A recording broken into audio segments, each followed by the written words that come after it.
Did Caserio do it again?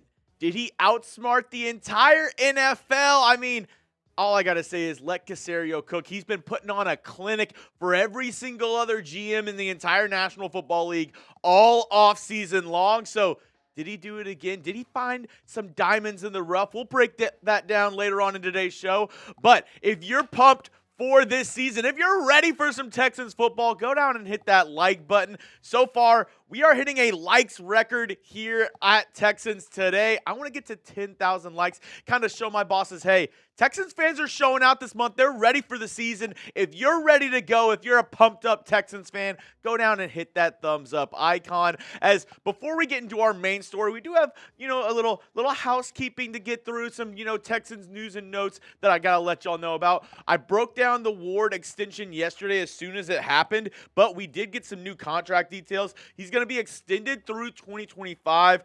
$5.25 million in new money and $8.75 million in guaranteed money over the next 2 seasons. DeMeco Ryans, like I said in my short yesterday, find somebody who loves you the way DeMeco Ryans loves him some Jimmie Ward. He's a really good player, but getting older, was injured last season. I was a little surprised that the Texans made this move, but if they really believe in this guy, I mean, he showed out in that preseason game up against the New York Giants, albeit for 2 drives, but Jimmie Ward's a good player. They are going to have him for another season now down in H-Town. And also, another little tidbit for you. Texans working out tight end Trevon Wesco, former West Virginia Mountaineer over there. Last year, 1 reception for 21 yards. I think this is just, I know Teagan's been dealing with some injury issues. Maybe they just want another body in there. So they worked out Trevon Wesco yesterday. Just something to keep an eye out for. Maybe they'll sign him in the next couple of days. Now, the reason why you all clicked into this video, some highway robbery from the Houston Texans. Could they have 2 UDFAs who can make the final roster? I know I tweeted out about, Max Tooley and him being one guy who can make the roster. Is there another UDFA, though? Let's first talk about Tuli, the linebacker out of BYU. This dude has been electric all offseason long. I've been getting multiple reports throughout training camp that Tooley has been looking great during team drills, during individual drills, during one-on-ones.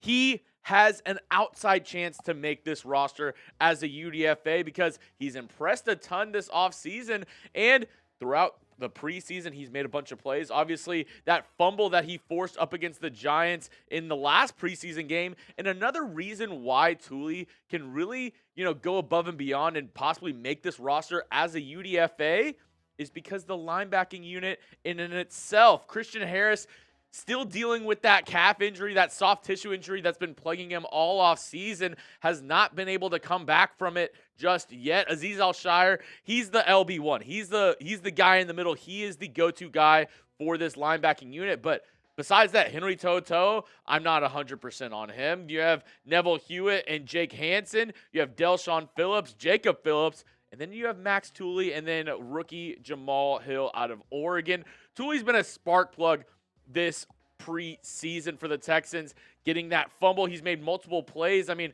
he was playing well against the Bears before that eventual rainout in the Hall of Fame game. And this is a guy who played 6 years at BYU, really produced for them there in Cougarland over there. Shout out to the Cougs, right?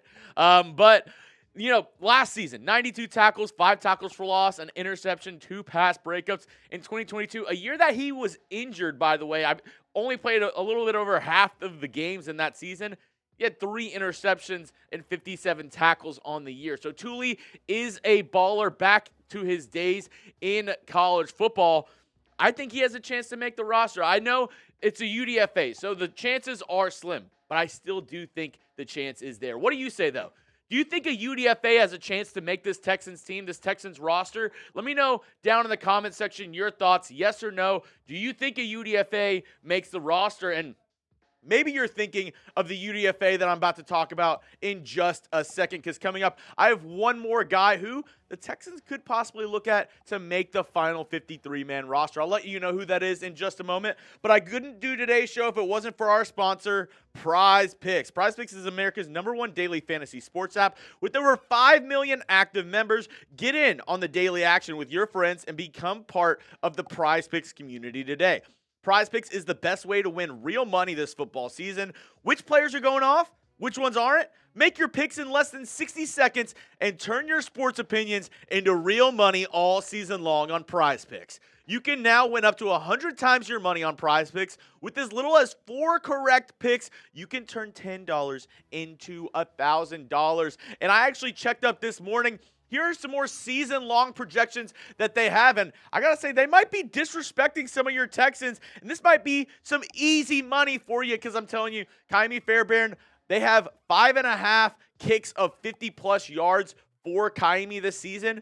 I went with the more on that. Nico Collins, 5.5 receiving touchdowns on the year is disrespectful, in my opinion. I mean, if they're putting that out there, you need to put Nico Collins in your play if you're doing a season-long projections with Prize Picks. I'm telling you, this is one of the easiest plays that you'll get all season long. And then Will Anderson, 8.25 sacks on the season.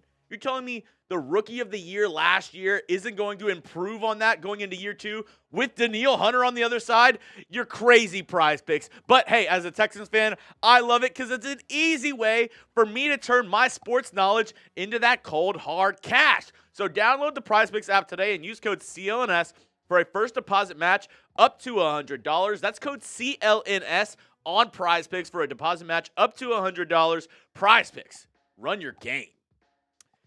The other guy who I think could make this Texans roster as a UDFA, and he was getting a lot of run on Texans Twitter this past weekend up against the Giants. That's British Brooks, I almost said fullback, the halfback out of North Carolina. He had a great day up against the G-men in that third preseason game for the Houston Texans. He had 2 touchdowns on the day, had a nice little run of 15 yards outside for a touchdown, and he got that, inside the red zone. Texans were at like the 6-7 yard line.